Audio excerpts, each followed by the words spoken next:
Hello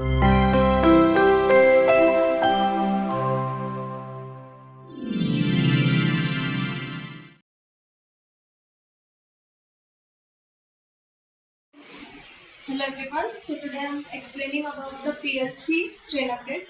So this is our Siemens PLC. This is This is S7 1500 series. This is our power supply and this is the PLC. These are its input and output with analog input and output. In this PLC, we have already given here our inputs. This is the input panel which is easier for accessing. This is the output panel. From here we can take any outputs or we can check our program outputs. These are the field outputs and this is the field input. Field inputs are nothing but we can give for push buttons or any NONC switches or any sensors. This is our switchgear module. In this switchgear module we have multiple types of push buttons, selector switches, indicators can be used as outputs. These are our outputs and this part is our input. We have emergency push button.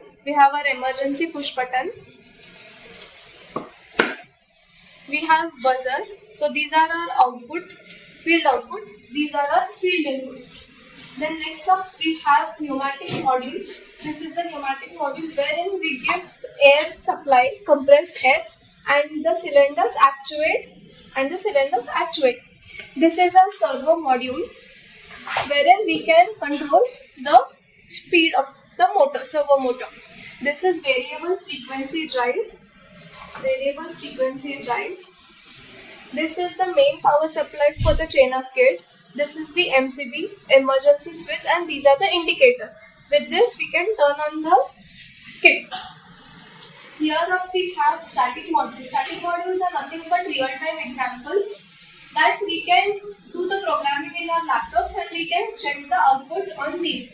So we have multiple different type of static modules like static conveyor module wherein we can give the industrial example of conveyor. We have star delta static module. We can give example of star delta module. We have water level static module. We have traffic light, like how a traffic light works. Here we can give the live example. We can connect the power supply and we can give the example and we can check. We can do the programming in our software and we can check. This is the elevator control, how the lift system will work, how we when we press say floor 2, how do the lift work, how does the programming is been done, that all things we can check on this module. This is the staircase module wherein we have to climb up. So we can't come back and turn off this light, right? So we have to go here and then turn off this light and turn on this light or the third floor light. So how does this work will be demonstrated on this static module. One input is our A and one input is our B. So we are going to use two inputs from the PLC inputs and field inputs. And we are going to use one output from a PLC output and from the field output so that we'll understand which field output is being working. So AND gate, I'll be using two wires to connect the AND gate.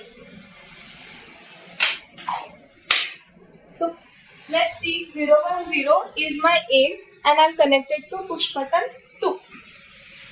And then second one is my input number 2, that is B, and I'll connect it to selector switch.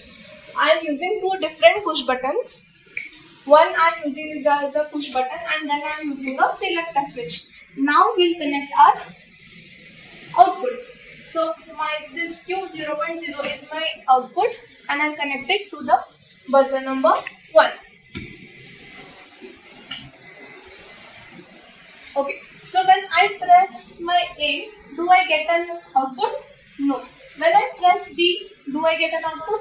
No. But when I press both A and B are high, then only I'll get my output. So I'll press both A and B and get my output. We can check from this as well as we can check from our switchgear module. So I'm turning on my B and I'm turning on my A. So if only B is selected, it will not give an output. And only if A is selected, it will not give an output. Only when both are selected, it will give output. So this is an example for AND gate. Similarly, I have done the programming for both, and here we can check the program. A and B and output.